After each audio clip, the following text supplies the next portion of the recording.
Ah. Ooh, that was pure.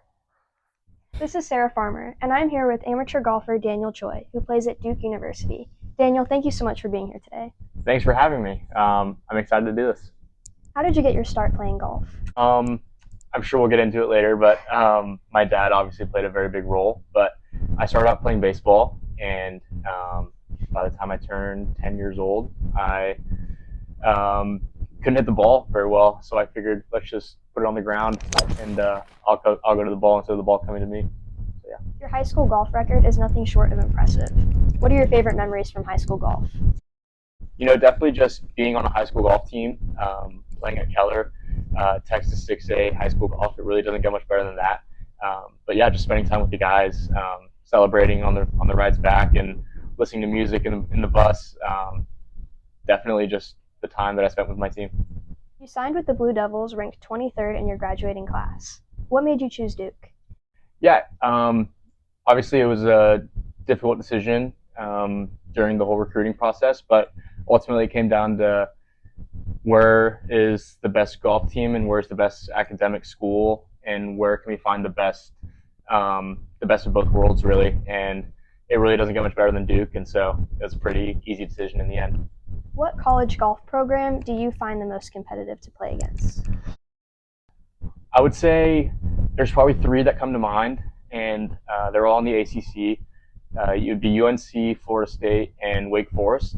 Um, we spend a lot of time playing against those teams in most of our tournaments, and so obviously UNC's they were the number one ranked team in the country for a good bit of time, and then Florida State they also have a lot of really good players, and I think they're just proven winners, and so every tournament they're always coming out to win. And then Wake Forest, I just love playing with them. I love the guys on their team, and every time they show up to the tournament, no matter how they're playing all season, they're coming out to win. And so they always show up, and it's really fun to play against those three teams. Duke is known for their high achieving academics. How have you balanced your schoolwork with your golf?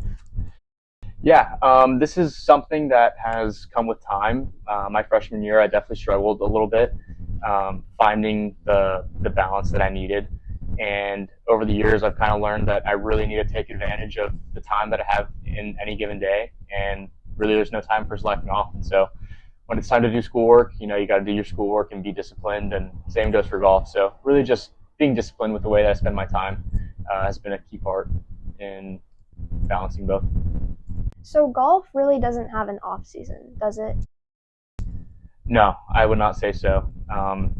Obviously, you go into the semester and it's fall, and we go a couple weeks early and we start qualifying, and then get straight into our tournaments. And then I guess technically our off season is November and December, but then um, the entire time we're practicing towards our spring season. And then when we go back to school after winter break, spring season starts, and then the national championship happens, and then we come home, and then there's summer tournaments. So there's really no time off.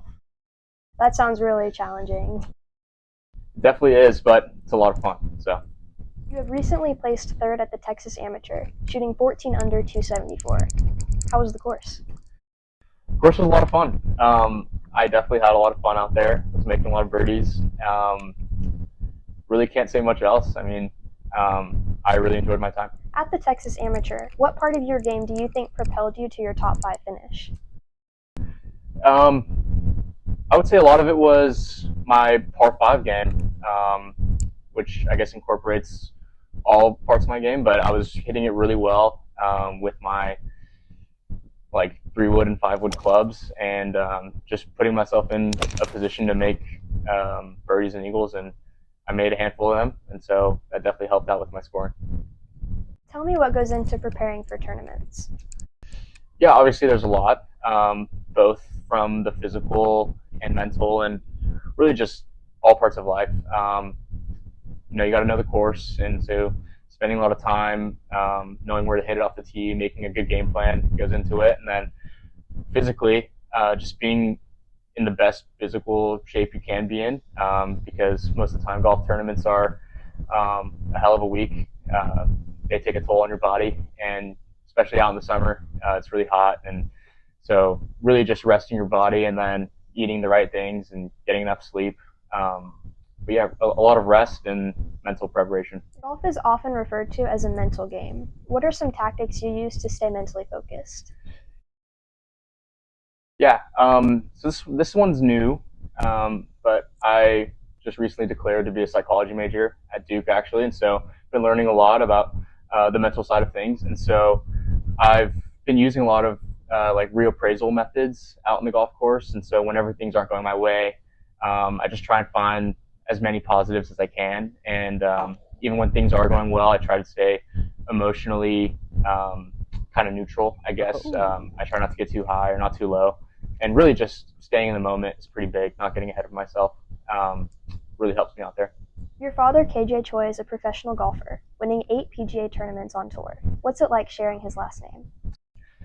It's great, and it can also be tough at some times. It's awesome just living under his roof and hearing his wisdom just about the game of golf, and he's really helped me out in a lot of ways. But at the same time, I almost feel like there's expectations held upon me by other people because I'm pursuing a career where he's one of the greats in, and so at times I do feel like there's some added pressure to kind of live up to his name. And I guess while I'm at it, I'm just trying to make a name for myself too. What are you looking forward to in your upcoming season at Duke? Just playing. I'm excited to get back with the guys and practicing, competing, qualifying, and everything that comes in between. I love my teammates, and I'm really excited to see them. And I think we're going to have a pretty good roster this year, and we're going to play a lot of really good golf tournaments and hopefully get a lot of wins. So I'm just excited to play. Yeah. What are your post college graduation plans?